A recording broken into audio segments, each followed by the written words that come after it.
सपनों के शहर में वो लाए अपनी पहचान, न भूले जड़ें, न छोड़ी अपनी असली उड़ान। हर किरदार में उनके सोच की दमक है, हर कहानी में उनके रूह की चमक है।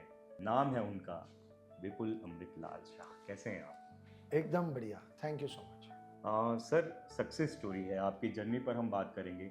थोड़ा बचपन के बारे में बताइए, कैसे शुरुआत हुई? बचपन तो मैं पार्ला ईस्ट में पैदा हुआ था और मिडिल क्लास फैमिली थी और बहुत खुला हुआ एनवायरनमेंट था। पूरे पार्ला ईस्ट में घूमते थे, खेलते थे और ये जो आज की दुनिया है उससे बहुत अलग दुनिया थी।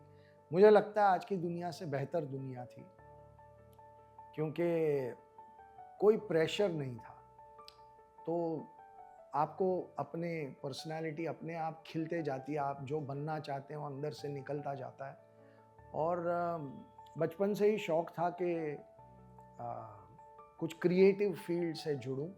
स्कूल में भी नाटक करता था और फिर कॉलेज भी मैंने उसी हिसाब से सिलेक्ट किया था, Narsee Monjee college of commerce and economics, NM college से नाम से जाना जाता है, जुहू में जो है।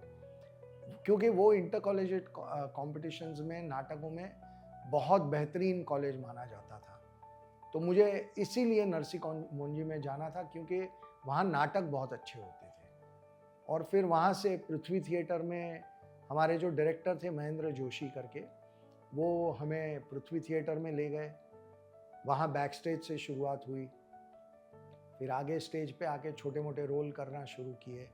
करते करते डायरेक्शन की एक अंदर से आवाज़ आना शुरू हुई कि मुझे एक्टिंग से ज़्यादा डायरेक्शन में मज़ा आता है। और फिर धीरे धीरे मैंने अपने खुद के प्ले बनाए जो बहुत चले। फिर टीवी में आया, टीवी किया, बहुत चला टीवी भी। पहला भारत का डेली सोप एक महल 1000 एपिसोड जिसने पूरे किए। जी जी, वो मैंने बनाया। और मेरे साथ मेरे भाई हैं आतिश कपाड़िया, मेरे दोस्त ही कहिए, भाई हैं बिल्कुल। वो और हम दोनों साथ में थे, उन्होंने उस शो को लिखा था।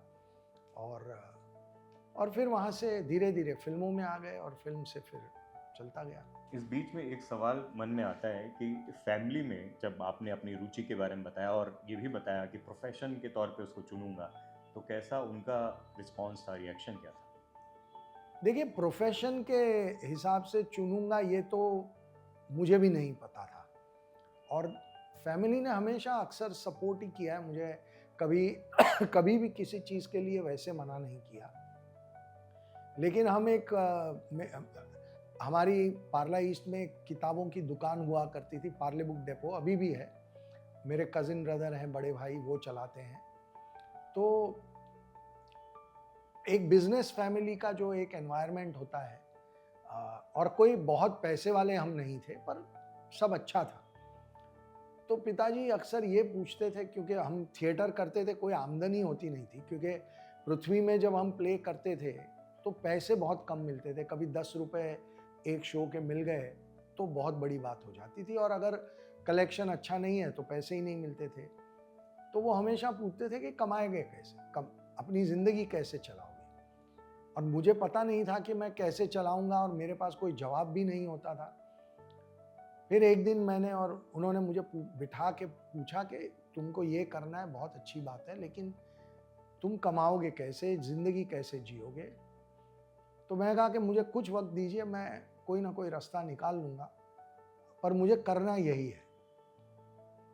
तो उन्होंने कहा ठीक है, अगर तुमको यही लगता है कि यही करना है तो एक टाइम तय करो कि जब तक, अगर इस साल की उम्र तक अगर तुम्हारा इस इंडस्ट्री में कुछ नहीं हुआ तो फिर तुम अपना दुकान में सेल्समैन बन के जुड़ जाओगे। और मैंने कहा ठीक है, मैं कोशिश करता हूँ। और फिर करते करते काम बनना शुरू हो गया, और फिर उन्होंने कभी कभी सवाल नहीं किया, तो फिर गाड़ी चल पड़ी।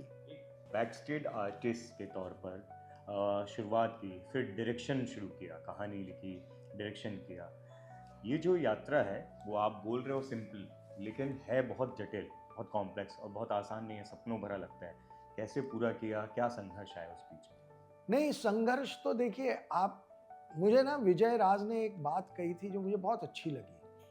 उन्होंने एक इंटरव्यू में ऐसा कहा था कि आप जो काम करना चाहते हो और वही काम कर रहे हो, तो उसमें आने वाली तकलीफ संघर्ष नहीं हो सकती। तो मुझे ये बात बहुत अच्छी लगी कि बिल्कुल 100% सही तरीके से उन्होंने इस बात को एक्सप्लेन किया कि अगर मैं यही काम करना चाहता था और उस काम में कुछ सक्सेस मिले, उसके लिए हर संघर्ष कर रहा था, तो उसको फिर आप नेगेटिव तरीके से तो ले नहीं सकते।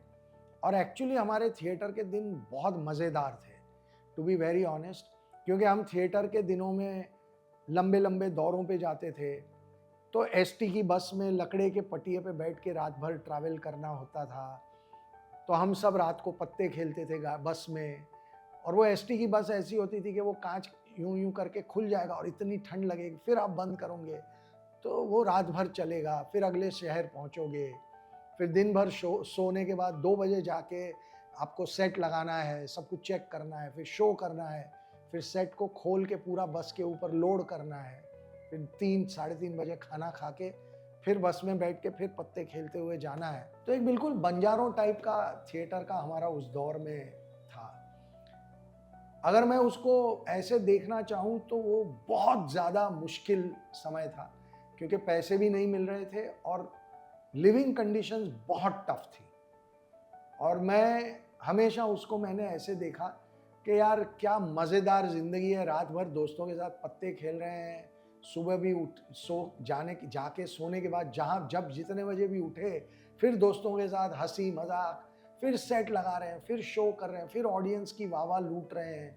तो इससे ज़्यादा अच्छी शानदार ज़िंदगी क्या हो सकती है। तो कभी ऐसा लगा नहीं कि हमने कोई बहुत मेहनत की है।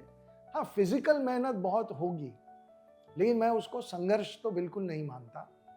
मैं मानता हूँ कि हर बच्चा जब उसे एग्ज़ाम पास करनी होती है तो वो पढ़ता ही है ना, तो आप उसको पढ़ाई को संघर्ष तो नहीं कहेंगे। तो वैसा ही हमने, एटलीस्ट हम लोगों ने, जो हम 5 दोस्त हैं, हम सब ने उसको ऐसे ही अपनी ज़िंदगी में लिया। तो हम लोगों ने बड़े मज़े किए एक्चुअली उस संघर्ष के दौरान। पैसे नहीं होते थे पर ज़िंदगी बड़ी शानदार थी। टीवी में आने का फैसला कैसे किया? मैंने कोई फैसला किया नहीं, बस होते गया। तो हम प्ले कर रहे थे, प्ले के लिए अक्सर गुजरात जाना होता था।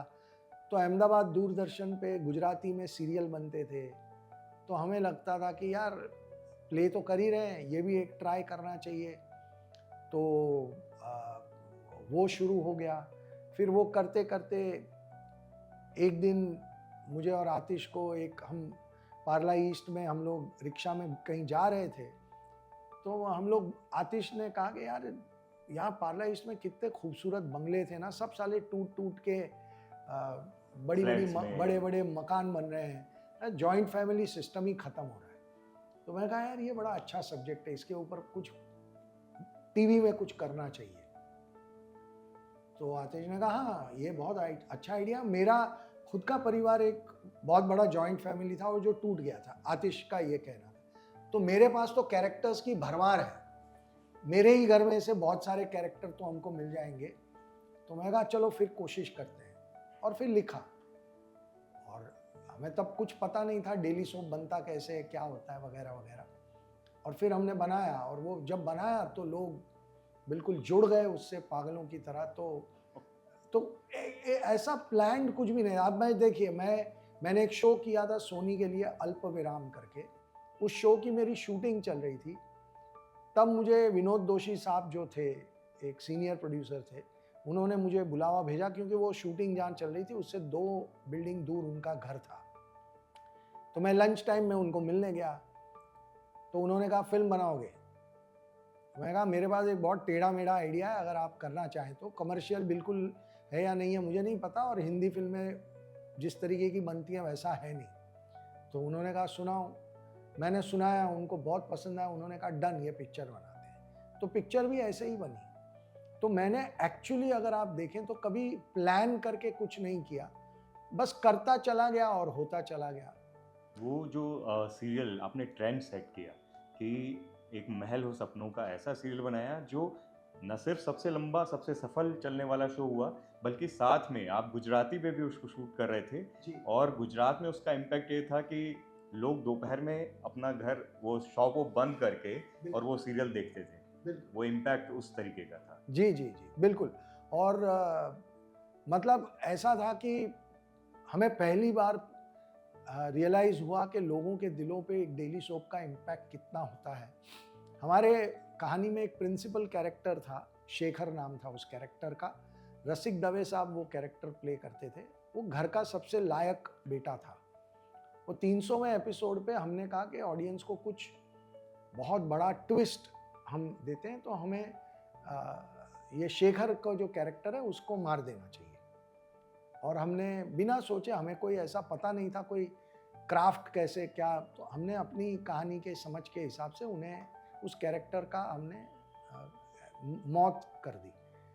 गुजरात में प्रार्थना सभाएं हुई हैं, लोगों ने शोक सभाएं रखी हैं शेखर की मौत पे। तो हम लोग खुद हैरान हो गए कि ये क्या हुआ, ऐसा कैसे हो सकता है कि एक टीवी के कैरेक्टर के लिए लोग एक्चुअली शोक सभाएं रख रहे हैं। हर शहर में शोक सभाएं हो रही हैं और वो 7-8 दिन तक चला। तो हमें पता चला कि इस माध्यम का पावर कितना ज्यादा है। और फिर हम थोड़े और संभल गए कि भैया ये बहुत पावरफुल चीज है, ये इसे बहुत संभाल के करना पड़ेगा। पर हमारा एक प्रिंसिपल बहुत क्लियर था कि हम कभी भी हमारे शो में भारतीय संस्कृति के खिलाफ, मतलब वो जो बुरी बहुएं, उस टाइप के कैरेक्टर्स नहीं होंगे। पॉजिटिव थे और सब ऐसा लगता था हमारे घर की कहानी। बिल्कुल, आपको ऐसा लगना चाहिए कि ये मेरे घर के लोग हैं और मैं अपने घर के लोगों को कुछ करते हुए देख रहा हूँ। और छोटी छोटी बातों पे एपिसोड होते थे, कोई बड़ा ड्रामा नहीं होता था, एक्सेप्ट जैसे ये हुआ कि शेखर की मौत हो गई, तो ये एक बहुत बड़ा ड्रामा हो गया। लेकिन हमने वो 1000 एपिसोड तक मेंटेन किया कि हम बहुत हाई ड्रामा या नेगेटिव कैरेक्टर्स से बिल्कुल दूर रहे। और फैमिली वैल्यूज को हमने बहुत स्ट्रांगली जोड़ने की बात की, ना कि फैमिली वैल्यूज को बिखरने की बात की। लेकिन वो आपके ऊपर बहुत टोल भी ले रहा था। 22-22 घंटे आप पूरे उसमें लगे रहते थे। क्योंकि उस वक्त कोई डेली सोप का सिस्टम नहीं था, तो हमें पता ही नहीं था कि डेली सोप बनता कैसे है। अब आतिश और मैं मिलके लिख रहे हैं, फिर हमारे साथ एक टीम भी बन गई, जो 2-3 और राइटर्स को हमने हमारे साथ जोड़ लिया, वो भी लिखने लगे। लेकिन 2-2 एपिसोड, आई मीन 1-2 लैंग्वेज में आप एक एपिसोड बनाए, मतलब 2 एपिसोड जितनी शूटिंग भी आपको करनी है, फिर उनको एडिट करना है, फिर डिलीवर करना है। तो कैसे करना, कोई सिस्टम, कोई एग्जीक्यूटिव प्रोड्यूसर, कोई ऐसी कोई सिस्टम तो था नहीं, सब कुछ हैंड्स ऑन हम ही लोग कर रहे थे। तो फिर ये था कि उस वक्त हम सोना वोना भूल गए थे। एक कमिटमेंट हमने लिया था, लोगों का इतना ज़बरदस्त प्यार हमको मिल रहा था, तो वो हम किसी भी कीमत पे गंवाना नहीं चाहते थे। तो मैंने, मतलब फिर वो 5-6 साल ऐसा चला कि 4 घंटे से ज़्यादा सोया ऐसा मुझे दिन याद नहीं। इवन उसके चक्कर में एक्सीडेंट तक हो गया था। हाँ जी, हो गया था एक्सीडेंट। मैं गाड़ी चलाते चलाते एक दिन गाड़ी के स्टीयरिंग पे ही सो गया, इतनी थकान थी, और जाके एक रिक्शा वाले को ठोक दिया था। बिल्कुल सर, मतलब कि कमाल की बात है, आप चाहते तो वो डबिंग भी करवा सकते थे, लेकिन वो जो आत्मा है कि आर्टिस्ट जो है, अगर वो अपनी कहानी कह रहा है तो उसकी लैंग्वेज में होनी चाहिए। भले उसके लिए आप इतने ज़्यादा मेहनत कर रहे थे, वो आपने बरकरार रखी, वो अभी तक आप अपनी कहानियों में बरकरार रखते हो। वो देखिए, एक तो हमारे पास गुजराती थिएटर के हमारे साथ सारे ही दिग्गज कलाकार जुड़े हुए थे। आप किसी भी कलाकार का नाम ले लीजिए, एक्सेप्ट 2, परेश रावल, वो हिंदी फिल्मों में तब बहुत बड़े स्टार थे, और सिद्धार्थ रांदेरिया। इन 2 आर्टिस्टों को छोड़ के गुजराती के सारे दिग्गज कलाकारों ने उस शो में हमारे साथ काम किया। तो हमें लगा था कि इनको अगर हम अपनी खुद की मातृभाषा में नहीं दिखाएंगे तो लोग बहुत निराश होंगे, क्योंकि आपके पास सारा ही गुजराती थिएटर का टोटल रॉयल्टी आपके साथ है, और आप उनको उसी लैंग्वेज में परफॉर्म नहीं करने दे रहे हो, तो लोग बहुत दुखी होंगे। और इसलिए हमने फिर वो डिसीजन लिया था कि 2 लैंग्वेज में करेंगे। और वो इतना ज़्यादा लोगों के दिलों को टच कर गया, वो हमें पता नहीं था। देखिए, इसमें से कुछ भी हमें नहीं पता था कि ऐसा रिजल्ट लेगा, और हम करते कहीं ना गए। कहीं आपकी वजह से हम हिंदी वालों को वो इतने कमाल के, जो इतने उम्दा लोग हैं, उनसे तारुफ होने का मौका बिल्कुल, बिल्कुल, वो नेशनल लेवल पे सबने बहुत अच्छा बाद में अचीव किया और वो सब गुजराती थिएटर के बहुत कमाल के मंजे हुए कलाकार थे। तो it was a great honour क्योंकि हम लोग, मैं और आतिश बहुत नए थे और हम काम कर रहे थे सारे दिग्गजों के साथ, जिनको हम देख के बड़े हुए थे। तो it was a great, great experience. और फिर दरिया छोड़ो से फिर फिल्मों में डेब्यू किया। वो भी वैसा ही हुआ, हमारे एक गुजराती थिएटर के मित्र थे, वो आए हमारे पास और उन्होंने कहा कि मैं, ये एक प्ले है, इस पे से मैं गुजराती फिल्म बनाना चाहता हूँ। और उसमें मेरे दूसरे मित्र, दूसरे भाई जेडी मजीठिया थे, वो हीरो थे, प्ले के हीरो वो थे। तो मैंने कहा मेरी एक ही शर्त है, मैं इन्हीं को हीरो लेके फिल्म बनाऊंगा क्योंकि प्ले में इन्होंने काम किया। और शेफाली उस फिल्म में हीरोइन थी। मैं वही पूछने वाला था, वही मुलाकात हुई थी आप? नहीं, मैं शेफाली को उससे बहुत पहले से, थिएटर के दिनों से हम जानते एक दूसरे को, लेकिन काम हमने पहली बार उस फिल्म में किया। और तो वो भी एक बहुत ज़बरदस्त मामला था। गुजरात की पहली वो सिनेमास्कोप 35 फिल्म बनी डॉल्बी साउंड के साथ और बहुत सारे अवार्ड मिले, बहुत बहुत रिस्पेक्ट मिला। और एक फिल्म को अच्छा, फिल्म बनाने का मुझे कोई तजुर्बा था नहीं, कोई एक्सपीरियंस नहीं था, तो करते गए, सीखते गए वाला सिलसिला था। पर टीम, अगेन, जब आपकी सारी पूरी टीम आपके साथ जुड़ी हुई हो तो फिर हो जाता है। डेब्यू फिल्म और अवार्ड्स और रिवॉर्ड्स की बात कर रहे हो, सबसे बड़ा अवार्ड तो ये था कि मिस्टर बच्चन वहाँ आए और जो इंटरवल तक शायद फिल्म देखने वाले थे उन्होंने पूरी फिल्म देखी और आपसे मुलाकात करके गए। और उसके आगे फिर आंखें की भी कहानी है जो आप बताएंगे हमें। नहीं, वो जेडी जो है वो अमित जी की इंस्टीट्यूट में, एबी कॉप में वो टैलेंट हंट में थे। तो उन्होंने अमित जी को फ़ोन किया था कि मेरी पहली फिल्म है तो आप आएँ। और अमित जी और जया जी दोनों आए थे और अमित जी ने कहा कि देखो यार, मुझे गुजराती फिल्म, गुजराती लैंग्वेज समझ नहीं आती, तो हो सकता है कि मैं इंटरवल तक देख के निकल जाऊंगा। तो मैंने कहा नहीं नहीं सर, हम समझ सकते हैं। फिर उन्होंने पूरी फिल्म देखी और फिर मुझे पूछा कि ये तुमने कितने दिनों में बनाई? तो मैंने कहा कि सर 22 दिन में बनाई पिक्चर। तो उन्होंने कहा नहीं, तुम झूठ बोल रहे हो, इतने कम दिनों में ऐसी फिल्म बनी नहीं सकती। तो मैंने कहा नहीं नहीं सर, बनी तो 22 ही दिनों में है, लेकिन अब कैसे बन गई, क्या बन गई, ये अगर आप पूछेंगे तो मुझे पता भी नहीं है। हम बस बनाते गए और जो बना है वो आपके सामने। और हमारे लिए सबसे बड़ी सक्सेस ये है कि आपको लैंग्वेज ना समझ में आते हुए भी आपने पूरी फिल्म देखी। तो मेरी फिल्म का जो मुझे मिलना चाहिए रिवॉर्ड, वो तो मुझे मिल गया। अब आगे ऊपर वाले की मर्जी। तो उसके कुछ वक्त बाद जब ये आंखें का वो आपका गुजराती प्ले था आंधलो पाटो जी, वो मेरा पहला प्ले भी था, वो भी आतिश ने ही लिखा था। और तो मैं अमित जी के स्टूडियो के बाहर खड़ा था और गेट क्रैश करने वाला। हाँ, गेट क्रैश करके पहुंचा था क्योंकि अमित जी बहुत बिजी थे।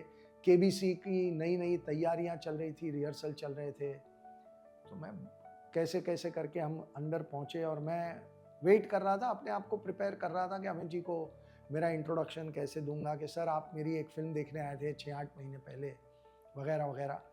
तो अमित जी आए चल के और उन्होंने मुझे देखा और उन्होंने कहा अरे विपुल, तुम यहाँ क्या कर रहे हो? तो मैं एकदम चौंक गया क्योंकि आपने कभी इमेजिन नहीं किया होगा कि 8 महीने पहले आप मिले थे और आपके नाम के साथ अमित जी आपको याद रखे हैं। तो मैंने जो ओपनिंग स्पीच वीच सोची थी सब भूल गया और फिर मैंने उनको कहा कि थोड़ा अपने आप को संभालते हुए कि सर हिंदी फिल्म बनाने की कोशिश कर रहा हूँ, तो आपको उसी सिलसिले में मिलना था। तो उन्होंने कहा कि क्या, कितनी देर में कहानी बता सकते हो? मैंने कहा सर 15 मिनट, 45 मिनट, 3.5 घंटे, तीनों वर्जन में सुना सकता हूँ। तो उन्होंने बोला पता करो कितना वक्त है शॉट, नेक्स्ट शॉट में। तो वहाँ से मैसेज आया कि सर 30-40 मिनट लगेंगे। तो उन्होंने कहा चलो अंदर, 15 मिनट में कहानी सुनाओ। तो मैं 15 मिनट में कहानी सुनाई और उन्होंने कहा कि मैं ये फिल्म करूँगा। तो मैं एकदम नॉन प्लस सा हो गया। फिर उन्होंने कहा अच्छा 3.5 घंटे का वर्जन परसों, 3 दिन बाद रात को काम करते हो? मैं कहा सर बिल्कुल करते। तो रात को जलसा पे मिलेंगे और पूरी स्क्रिप्ट सुनूंगा। मैं कहा डन सर।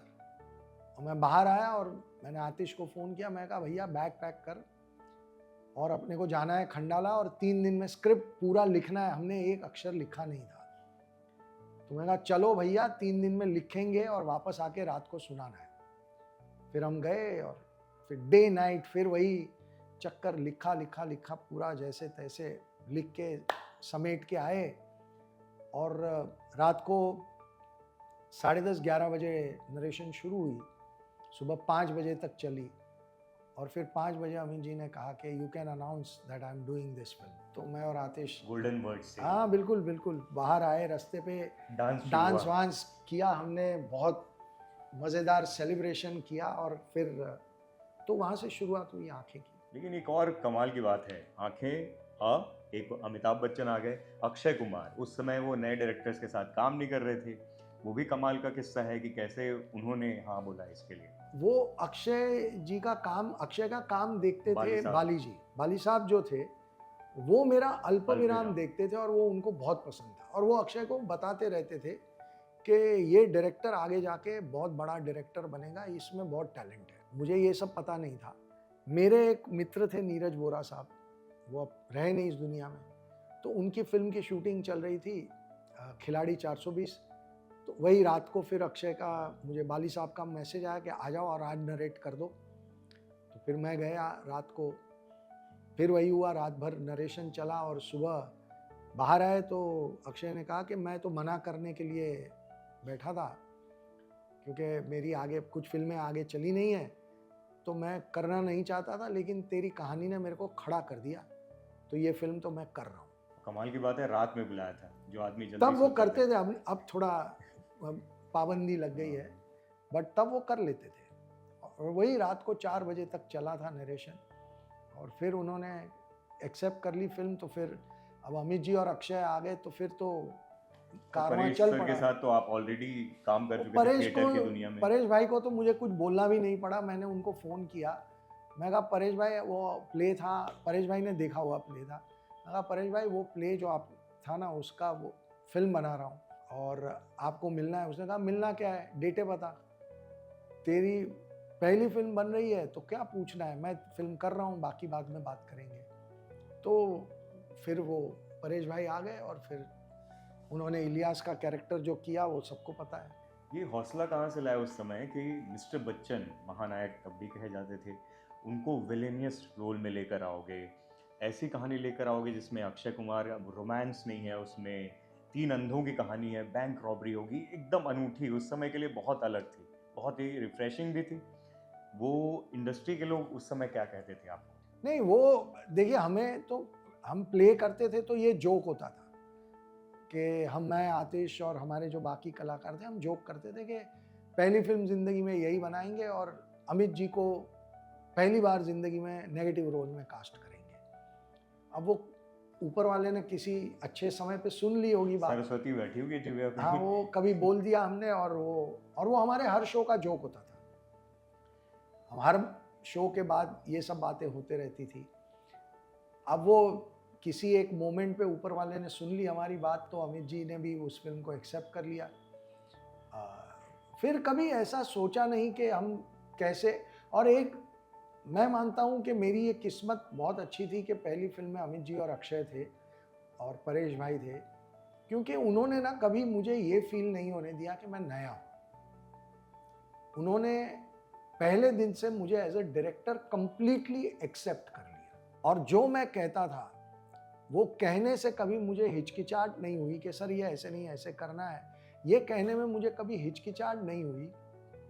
उसकी सबसे बड़ी वजह थी कि उन्होंने कभी मुझे वो फीलिंग होने ही नहीं दी। उन सब ने मुझे एक ऐसी फीलिंग दी कि तुम बताओ हमें क्या करना है, हम जानते हैं कि ये प्ले तुमसे अच्छा कोई नहीं समझेगा, और ये जो सीन लिखे हुए हैं ये कौन कैसे इंटरप्रेट करना है स्क्रीन पे, ये तुम्हारे अलावा कोई समझेगा नहीं, तो तुम ही बताओ।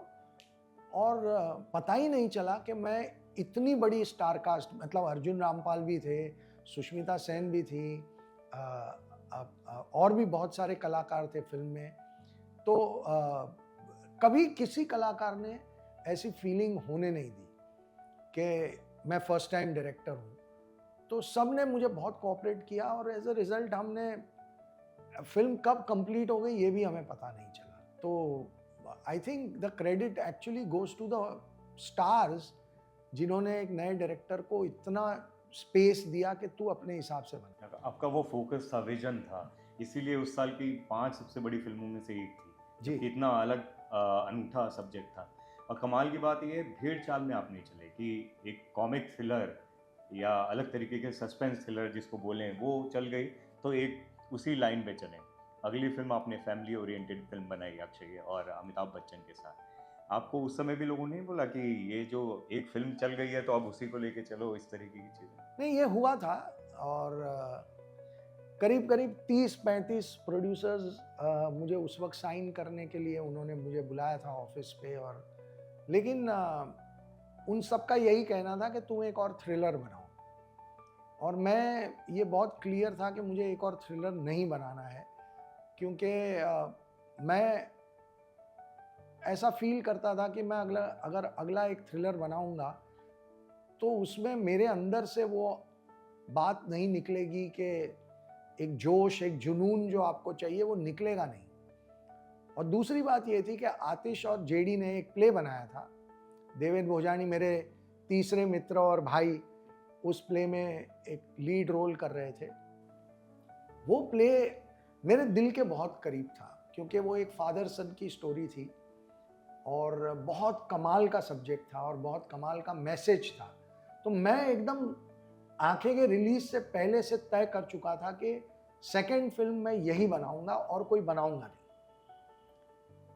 तो मैं एकदम अड़ा हुआ था। और मुझे देखिए, इंडस्ट्री का गणित तब भी नहीं समझ में आता था कि इंडस्ट्री कैसे ऑपरेट करती है, क्या करती है। मैं बस यही फिल्म बनाऊंगा, ये तय करके बैठा था। और वो जो प्रोड्यूसर्स थे, जो कि बहुत सक्सेसफुल थे, बहुत बड़े प्रोड्यूसर्स थे, उनको लग रहा था कि मैं बेवकूफ़ हूँ और मुझे हैंडल करना अपने आप को नहीं आता। और शायद वो सच भी थे। तो करते करते 2 साल निकल गए, पर मेरे पास अमित जी और अक्षय दोनों उनकी रजामंदी थी, लेकिन मैं फिल्म नहीं बना पा रहा था। फिर मैं मनमोहन शेट्टी साहब से मिला और मैं बहुत खुश हूँ कि मैं उनसे मिला, क्योंकि उन्होंने मुझे कहा कि तुम्हें जो बनाना है वो बनाओ, मेरी एक ही शर्त है कि जो बजट तुम बोलोगे वही बजट में फिल्म बनाओगे, ओवर बजट और ये सब नहीं करना। मैं क्रिएटिव नहीं समझता हूँ, तो तुमको क्या करना है ये तुम जानो, तुम अपने हिसाब से बनाओ। ऐसा पार्टनर जो आपको कंप्लीट फ्रीडम दे और आपके बीच में बिल्कुल ना आए, लेकिन सपोर्ट पूरा दे, अनकंडीशनल, उससे अच्छा पार्टनर नहीं हो सकता। तो मनमोहन जी के साथ फिर मैंने बहुत सारी फिल्में बनाई। तो वहाँ से मेरे प्रोडक्शन की शुरुआत भी हुई। फिर वक्त बनी। सनशाइन फिल्म्स वहीं से शुरू? नहीं, पहले ब्लॉकबस्टर मूवी एंटरटेनर्स के नाम से था, फिर 2009 में हमने उसको सनशाइन पिक्चर्स किया। और फिर वही वो गणित और लाइन से, लकीर से अलग हटकर मुझे याद है अक्षय और कटरीना की फिल्म आई थी हमको दीवाना कर गए, वो उतनी चली नहीं थी, लेकिन आपने दांव खेला और नमस्ते लंदन बनाई। दांव नहीं था, मुझे ऐसा लगा कि उस रोल के लिए कैटरीना से बेटर कोई हो ही नहीं सकता था। और अक्षय की मुझे एक चीज़ रियलाइज हुई थी बाय देन कि अगर आप गौर करेंगे, अक्षय कुमार को उससे पहले पंजाबी मुंडा किसी ने प्रेजेंट नहीं किया था। सबके लिए Akshay Kumar was a good looking hunk action hero, ये वो, पर एक पंजाबी मुंडा जो होता था, जो नमस्ते लंदन में पहली बार अक्षय ने किया, वो पहली बार हुआ। तो मुझे ये लगा था कि अक्षय और कटरीना अगर ये दो इस फिल्म को करेंगे तो ये जो कैरेक्टर्स हैं वो एकदम निखर के बाहर आएंगे। तो मुझे अक्षय ने यही एक ही सवाल पूछा था कि तू श्योर है, क्योंकि मेरी और कटरीना की लास्ट पिक्चर नहीं चली है। मैंने कहा सर, ये हर फिल्म की अपनी किस्मत होती है, मुझे लगता है कि कटरीना से बेटर इस रोल को कोई नहीं कर पाएगा। और वो लड़की इतनी मेहनती है और इतनी कमाल की ऑनेस्ट हार्ड वर्किंग आर्टिस्ट है कि अगर ये फिल्म वो करेगी तो वो फिल्म को बहुत हेल्प करेगी। तो उसने कहा ठीक है, आई एम गुड, तू तेरे हिसाब से बना। और फिर ऋषि जी का आना उस फिल्म में एक ब्लेसिंग था, क्योंकि अगेन ऋषि जी एक बहुत ही नेचुरल फ्री फ्लोइंग एक्टर थे और बहुत स्पॉन्टेनियस थे। तो फिर वो फिल्म बनी और फिर लोगों ने वही तीसरी बार भी यही कहा कि फिर तुम अब तुम फैमिली फिल्म में हिट हो, अब तुमको क्यों एक लव स्टोरी बनानी है, और ये क्या एक फ्लॉप पेयर को लेके बना रहा है, ये डायरेक्टर बिल्कुल ही पागल हो चुका है, ये वो वगैरह वगैरह, वो सब चलता रहा। हमने बनाई फिल्म और फिर वो काफ़ी अच्छी चली। तो न सिर्फ चली, मतलब आज तक उसके गाने, म्यूजिक, सीन्स, मुझे याद है वो जो मोनोलॉग है अक्षय का, मुझे कहीं मैं पढ़ रहा था तो उसमें ब्रिटिश एक्टर्स भी हिल गए थे, इतना कमाल का मोनोलॉग है और अलग तरीके का पेट्रियोटिज्म आपने दिखाया उसमें। हाँ, बिकॉज मुझे लगता है कि पेट्रियोटिज्म बॉइस्ट्रस या चीखने चिल्लाने वाला हो ये ज़रूरी नहीं है। अगर मैं मेरे देश की स्ट्रेंथ को बहुत प्यार से आपके सामने रखूं तो शायद मैं ज़्यादा गहरी चोट आपके दिल पे मेरे देश के बारे में कर सकता हूं। ऐसा मुझे लगा था उस सीन के वक्त जब हम लिख रहे थे या जब हम शूट कर रहे थे। वहाँ के जितने ब्रिटिश एक्टर्स थे उन सबको हमने ट्रांसलेटेड कॉपियाँ दी हुई थी कि ये इस सीन का मतलब है। तो उसमें से बहुत सारे लोगों ने पूछा कि क्या ये सच है या एवं ही फिल्म के लिए कुछ भी लिख दिया है। तो मैं कहा नहीं, every single thing is right. And many British actor, बहुत सारे ब्रिटिश एक्टर्स बड़े चौंक गए थे और उस दिन के बाद पूरे यूनिट का जो हमारे भारत के प्रति एक जो वर्तन, जो एक बिहेवियर होना चाहिए, उसमें एक इज्जत का इजाफा हुआ था। ये हमारे एक शूटिंग के दौरान हमने फील भी किया उस दिन के बाद। और बाकी तो फिर जावेद साहब और हिमेश ने म्यूज़िक में वो रंग ले आए थे कि एक ज़बरदस्त रोमांटिक फिल्म, ज़बरदस्त म्यूज़िक और इतना अच्छा पेट्रियाटिक कलर। तो फिर हमें लगा था कि हम कहीं बहुत करेक्ट डायरेक्शन में चल। मैं विजुलाइज कर रहा हूँ, मैं अभी भी इतने साल हो गए, वो फिल्म का ओपनिंग ही वहाँ गाने से शुरू होता है, मैं जहाँ रहा हूँ, वो इतना टची है, वो आपको उस वो नरेशन के साथ ले जाता है, तो कमाल है। उसके लिए तो जितनी तारीफ हो सके आपकी कम है सर। वो जावेद साहब का जादू है। उन्होंने बिल्कुल बैठे बैठे 2 घंटे में लिख दिया था वो गाना। और ये है कि मैं उनको मैं मिला और मैंने उनको बहुत मेरे दिल के अंदर क्या है वो समझाया। उन्होंने बड़े शांति से सुना और फिर कहा कि चलिए हिमेश साहब के यहाँ चलते हैं। और हम बैठ के गाड़ी में पहुँचे और उन्होंने धुन सुनी और बोला, हिमेश मुखड़ा मैं तेरी धुन पे लिखूंगा, अंतरा मुझे तू पोएट्री लिखने दे, तू उसे कंपोज कर, मुझे खुला हाथ चाहिए। तो मैं कहा ये अच्छा रहेगा, करिए। और हिमेश ने भी कहा कि सर करिए। और फिर जावेद साहब ने मुखड़ा भी लिख दिया, अंतरे भी लिख दिए। फिर हिमेश ने उन्हें कंपोज भी बहुत जल्दी किया और फिर वो गाना रेडी हुआ। और हम तभी जान गए थे कि ये गाना मतलब ये लोगों को बहुत लंबे अरसे तक दिल को टच करता हुआ गाना बनेगा। और फिर वो आपके जुनून की एक और कहानी की पूरी सरदारों को लेके ऐसी कॉमेडी बना दी कि जो उस साल की सबसे बड़ी बिगेस्ट ओपनर थी, मतलब वो रिकॉर्ड था उस साल का, सिंग इज किंग की बात कर रहा हूँ। तब भी बोला गया होगा आपके इस जुनून को लेकर? नहीं, वो देखिए तब तक बोलना बंद कर चुके थे? नहीं, थोड़ा सा ये भी था कि देखिए सिंग इज किंग में अनीस भाई थे। अनीस भाई का अपना एक ह्यूमर का स्टाइल है और अक्षय कुमार ने वो टाइटल हमें दिया। तो ये कहानी ओरिजिनली जब अनीस भाई ने हमें सुनाई थी तो उसमें हीरो भी सरदार नहीं था। हम फिल्म सिटी में अक्षय कुमार को शूट कर रहे थे, उधर मुझे और अनीस भाई को बुलाया उन्होंने और उन्होंने कहा कि यार एक टाइटल मेरे पास है, ये टाइटल पे अपन आपकी कहानी अनीस भाई बैठती है क्या? तो उन्होंने कहा कि सिंग इज किंग। मैं कहा सर क्या टाइटल है, ये तो कमाल है। अनीस भाई को भी बहुत पसंद आया टाइटल। तो अनीस भाई ने बोला कि मुझे 2 दिन दो, मैं पूरी कहानी को री इमेजिन करता हूँ। और फिर वो जब आए तो उन्होंने कहा कि तो उनकी जब वो आए तो एक अक्षय का कैरेक्टर था, वो एक सरदार था, बाकी सब सरदार नहीं थे। फिर डिबेट डिस्कशन हुआ तो मैंने कहा कि सर सभी सरदार होंगे तो ये कहानी ज़्यादा निखर के बाहर आएगी, बिकॉज वो एक गांव का सरदार आदमी अगर 6 लोगों को अपने रास्ते से चेंज करा के अच्छे रास्ते पे लाना चाहता है तो सब सरदार होंगे तभी मज़ा आएगा। अनीस भाई को एक ये था कि विपुल जी सब सरदार कैसा लगेगा? मैं कहा सर ये यूनिक भी हो सकता है। तो उन्होंने कहा हाँ डन, आपकी बात में भी एक पॉइंट है कि यूनिक बनाते हैं इसको। फिर अनीस भाई ने उसको पूरा अपनी स्टाइल से सजाया और फिर हमने लिखी वो कहानी, फिर rest is the history. Sir आप वो सिक्योर मेकर लगते हैं मुझे, जिसने न सिर्फ बहुत सारे एक्टर्स को मौका दिया है, जिसमें विद्युत मेरे दोस्त हैं, अलग अंदाज में उनको आपने एक उनकी एक ऐसी छवि बनाई कि इंडस्ट्री में एक्शन स्टार के तौर पर उसको जाना गया, या फोर्स में जिस तरीके से विद्युत वर्सेस जॉन का जो किरदार था वो कमाल का है। अलग अलग डायरेक्टर्स निशिकांत कामत से लेके जितने भी हैं, आपने वो इंडस्ट्री के हैं नहीं हैं, उनके टैलेंट को देखते हुए मौके दिए। ये एक सिक्योर मेकर ही कर सकता है, जो खुद भी ज़मीन से उठा हुआ है, उसको समझ में आता है कि कहाँ टैलेंट है। नहीं नहीं, मैं इनमें से किसी भी डायरेक्टर को मैंने मौका दिया, ये बात ही गलत है। अब अनीस भाई बहुत सीनियर फिल्म मेकर भी हैं और उन्होंने बहुत फिल्में लिखी भी हैं, और निशिकांत कामत मेरे दोस्त भी थे और बहुत काबिल डायरेक्टर थे, या मुर्गाडॉस सर बहुत बड़े डायरेक्टर थे। मैं तो इनके साथ काम करता हूँ क्योंकि मुझे सीखने मिलता है। मैं ऐसा कभी नहीं मानता कि मैं इनको कोई मौका दे रहा हूँ, इनको मौक़ों की ज़रूरत नहीं है। ये अपनी जगह पे बहुत पहुँचे हुए बड़े लोग हैं और इन्होंने बहुत मेहनत करके अपना एक मकाम बनाया है। तो इनको मौका कोई क्या देगा, ये खुद ही अपने मौके खुद बनाते हैं।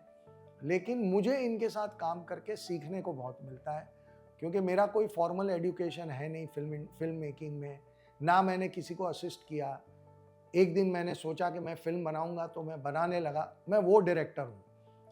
तो मैं इनके साथ जब जब समय बिताता हूँ, इनको काम करते हुए देखता हूँ, तो इसमें से मुझे बहुत कुछ सीखने मिलता है। तो मैं बहुत अपने आप को खुशकिस्मत मानता हूँ कि मेरे साथ इतने बड़े बड़े लोगों ने कोलैबोरेट किया और हमने मिलके बहुत अच्छी फिल्में भी बनाई, और रिश्ते भी हमारे उतने ही गाढ़े रहे। ऐसा नहीं हुआ कि फिल्म बनाते वक्त कोई रिश्तों में खटास आ गई या कभी किसी का दिल दुखा, वैसा भी कभी नहीं हुआ। तो it's a great thing for us. वो रिपीट वैल्यू गजब है आपकी। नहीं, लेकिन ये तो श्रेय आप नहीं ले रहे हो, लेकिन सुदीप्तो दा जैसे जो डायरेक्टर हैं, जब मैं केरला स्टोरी की या बस्तर की बात करता हूँ, तब तो आपको श्रेय लेना पड़ेगा कि वो जो मादा है कि इस तरह की स्टोरी बनाने की, जब शायद ही कोई इंडस्ट्री का आदमी खड़ा हो उस स्टोरी के साथ में, वो आपने मादा दिखाया, और उसके बाद आपको उसके रिपरकशन भी झेलने पड़ेंगे। नहीं, देखिए, अगेन सुदीप्तो दादा मेरे पास एक कहानी लेके आए, जिस कहानी पे उन्होंने एक डॉक्यूमेंट्री फिल्म बनाई हुई थी बहुत साल पहले। और वो कहानी जब मैंने पढ़ी तो वो 2 पेजर लेके आए थे, और वो 2 पेज पढ़ने के बाद ये डिसीजन तो तय हो चुका था कि ये फिल्म तो हमें बनानी ही पड़ेगी। और उन्होंने बहुत मेहनत की है। देखिए, बहुत आसान होता है कि मैं सीनियर हूँ और वो उतने सीनियर नहीं है, तो शायद मैंने ज़्यादा कंट्रीब्यूट किया होगा। ऐसा नहीं है। उन्होंने बहुत बहुत ज़बरदस्त मेहनत की। हम सब साथ में उस फिल्म में लगे रहे। मैं उस फिल्म का क्रिएटिव डायरेक्टर भी रहा। लेकिन मैं अभी भी ऐसा मानता हूँ कि केरला स्टोरी और बस्तर सुदीप्तो दादा के दिल से निकली हुई कहानियाँ हैं, बिल्कुल उनके अंदर से आई हुई कहानियाँ हैं, और वो दोनों फिल्में सबसे बेहतरीन वही बना सकते थे। और अगेन मैं बहुत उनके साथ एक अलग एक्सपीरियंस है। वो एक बिल्कुल अलग किस्म के डायरेक्टर हैं। अनीस भाई या मुर्गाडॉस या निशिकांत या वो जो जितने भी और डायरेक्टर्स हैं जिनके साथ मैंने काम किया है, उनसे बिल्कुल अलग हैं, बहुत पैशनेट हैं और बहुत ईमानदार हैं। तो आई थिंक के वो अनड्यू क्रेडिट हो जाएगा अगर मैं कहूँ कि हाँ मैंने सब कुछ किया, वो गलत हो जाएगा। उन्होंने बहुत मेहनत की है और हमने सब मिलके एक टीम की तरह एक फिल्म को बनाया है। बिल्कुल सर, मैं इसलिए भी बोल रहा था ना, आज 2nd एनिवर्सरी उसकी सेलिब्रेट कर रहे हैं फिल्म की, केरला स्टोरी की। मैं इसलिए उस पर बात कर रहा हूँ कि उस समय आपको बहुत सारे रिस्क जो हैं, फैक्टर्स, वो दिखाई दिए होंगे, थ्रेट्स भी आए, बहुत सारी चीज़ें हुई। इवन आपने उस समय पुलिस प्रोटेक्शन तक के लिए मना कर दिया, उसके पीछे भी अलग कहानी है। ये सब चीज़ें, उस कहानी में ऐसी क्या चीज़ लगी थी आपको जो आपको मजबूर कर दिया आपको कि इस तरीके की जो एक अलग लाइन है इंडस्ट्री में, बहुत कम ही लोग, जिसने, मैं उस समय मुझे ध्यान है कि फिल्म को सपोर्ट भी ज़्यादातर लोगों ने नहीं किया था, ट्वीट्स तक नहीं कर रहे थे, क्या चीज़ दिखाई दी थी कि आपने वो रिस्क लिया? मुझे लगा कि अगर हमारे भारत के अंदर हमारी भारत की लड़कियों के साथ अगर ऐसा हो रहा है और इसके बारे में भारत में कोई बात ही नहीं हो रही है और उसको बिल्कुल अंडर द कारपेट दबाया जा रहा है। तो फिल्म एक बहुत पावरफुल माध्यम है और उस माध्यम के ज़रिए हमें ये बात लोगों तक लानी चाहिए। ये कहानी लोगों को देखनी ही चाहिए। उससे जुड़े कुछ रिस्क थे, जैसे आपने कहा धमकियाँ आएंगी या लोग विरोध करेंगे, उससे हमें कोई फ़र्क नहीं पड़ना चाहिए। हमें एक ईमानदारी से एक कहानी को कहना चाहिए। और दूसरी बात मैं यहाँ पे बहुत अंडरलाइन करके कहना चाहता हूँ, देखिए मैंने तो खुद मेरे यार दोस्त जितने भी इंडस्ट्री में उनको कहा था कि आप इसके बारे में कभी कोई ट्वीट या मत करिएगा, क्योंकि वो बिना वजह आपके पीछे भी ट्रोल शुरू हो जाएंगे। ये एक अलग लड़ाई है, आपका सपोर्ट मिल रहा है वो बहुत है मेरे लिए, उससे ज़्यादा मैं आपसे कोई उम्मीद नहीं करता हूँ। मुझे विद्युत ने कहा था और विद्युत ने तो मेरे मना करने के बाद भी ट्वीट किया है, आप विद्युत को पूछ सकते हैं। मैंने विद्युत को मना किया था, उसने कहा नहीं सर ये बहुत इम्पोर्टेंट है, मैं करूँगा।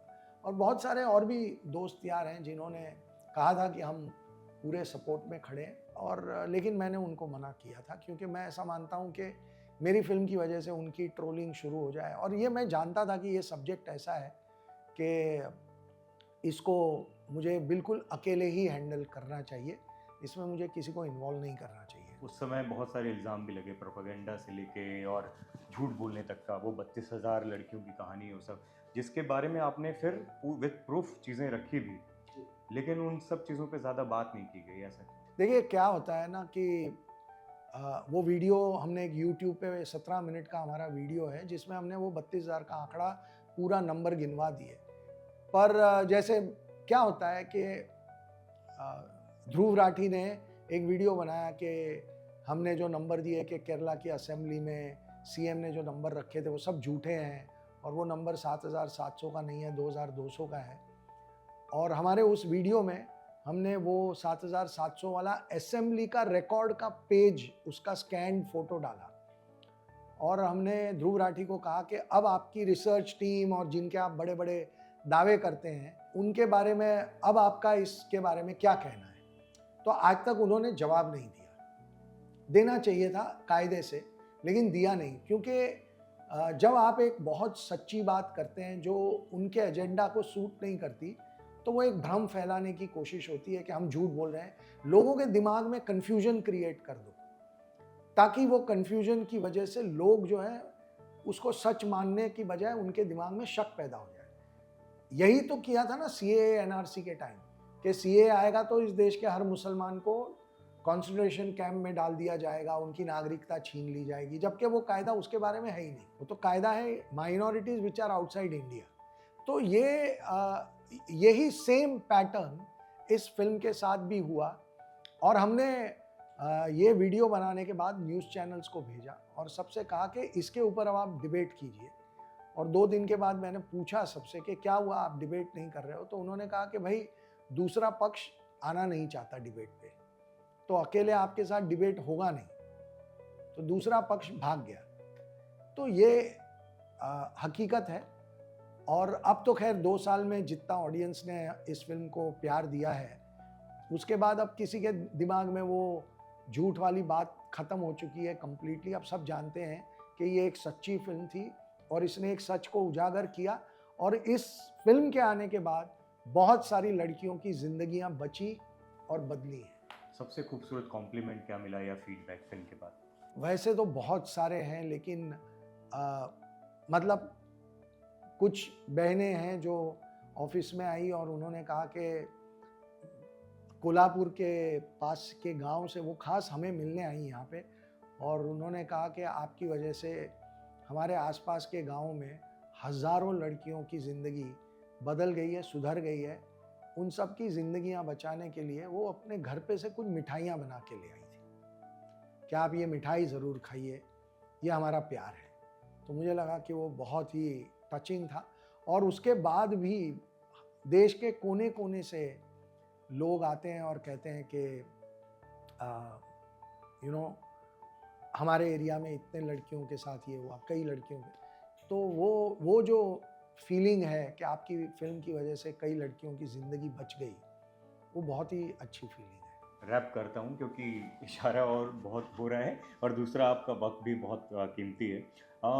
क्योंकि आंखें आई और उसने एक ट्रेंड सेट कर दिया। अब आ रही है हिसाब, जो कि एक अलग तरह की कहानी है, और जिसमें कमाल की बात है कि शिफाली मैम फिर दिखाई देंगी आपके फिल्म में, जयदीप पहलावत जैसे कमाल के, और इन दोनों की जोड़ी को भी लोगों ने पसंद किया है।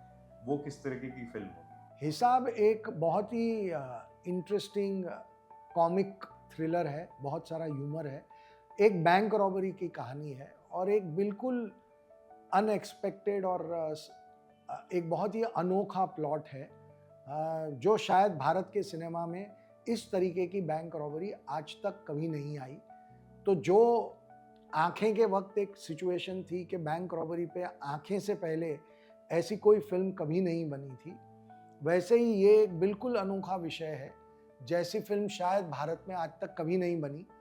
तो लोगों को, मुझे लगता है कि बहुत इंटरेस्टिंग व्यूइंग होगी, लोगों को मज़ा आएगा और हंसेंगे भी बहुत, और उस बैंक रॉबरी की नॉवेल्टी को एंजॉय भी बहुत करेंगे। आपके जो रिलेशन है अक्षय कुमार के साथ वो बहुत कमाल है। लोग चाहते हैं कि आप फिर से उनके साथ डायरेक्शन के तौर पे कुछ करें। कब आएंगे साथ में दोनों? देखिए, वो कोशिश हमेशा जारी रहती है, पर कभी ऐसा होता है कि आप नहीं इमीडिएटली कुछ काम कर पाते। अभी भी मैं कुछ चीज़ें डेवलप कर रहा हूँ जो सही वक्त आने पे उनको सुनाऊंगा।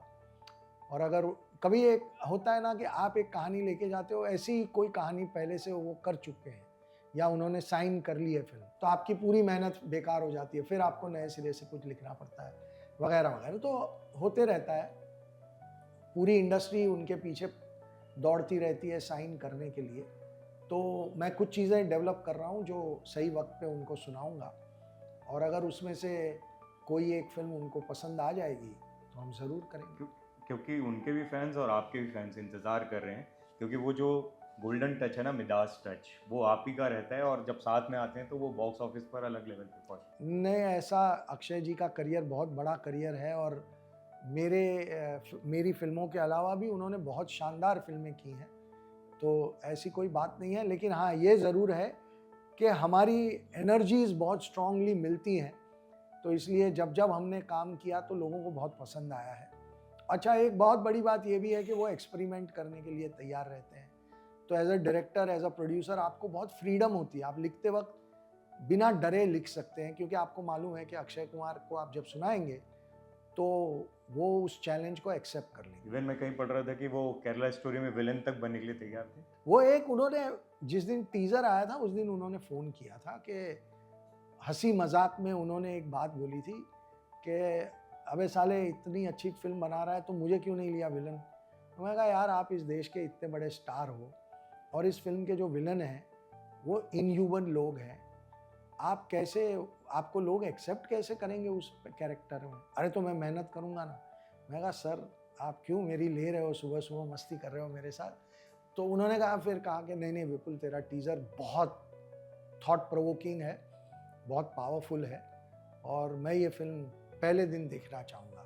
तो मुझे खुशी हुई उस बात की कि उनको एक फिल्म का छोटा सा टीज़र इतना टच कर गया। लेकिन वो एक मजाक था, उनके पास काम की कमी नहीं है कि वो, लेकिन उनको उस फिल्म से, उस टीज़र से काफ़ी एक फीलिंग उनकी आई थी। लास्ट सवाल, सक्सेस क्या है आपके लिए? और सक्सेस से ज़्यादा इम्पोर्टेंट जो फेलियर्स होते हैं, जो चैलेंजेस होते हैं, वो आपको जो सक्सेस जो दिलाते हैं वो वहाँ तक पहुँचाते हैं। तो फेलियर्स और सक्सेस के बारे में आप क्या? देखिए, मैं ऐसा मानता हूँ कि सक्सेस एक ऐसी चीज़ होती है जो आदमी कॉन्स्टेंटली ढूंढते ही रहता है, और मुझे नहीं लगता कि हमारे लेवल पे हम कभी ऐसा लेवल अचीव करेंगे कि हम कहेंगे कि अब मैं सक्सेसफुल हो गया।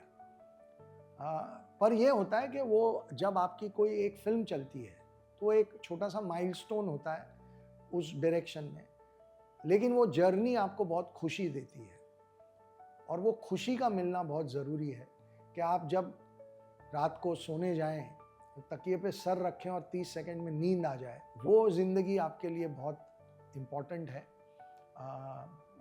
तो सक्सेस एक निरंतर खोज है। फेलियर जो होता है वो सबसे बड़ा टीचर होता है, वो आपको सिखाता है बहुत कुछ। सक्सेस से ज़्यादा फेलियर सिखाता है, और ये तो बात बहुत सारे लोग कह चुके हैं।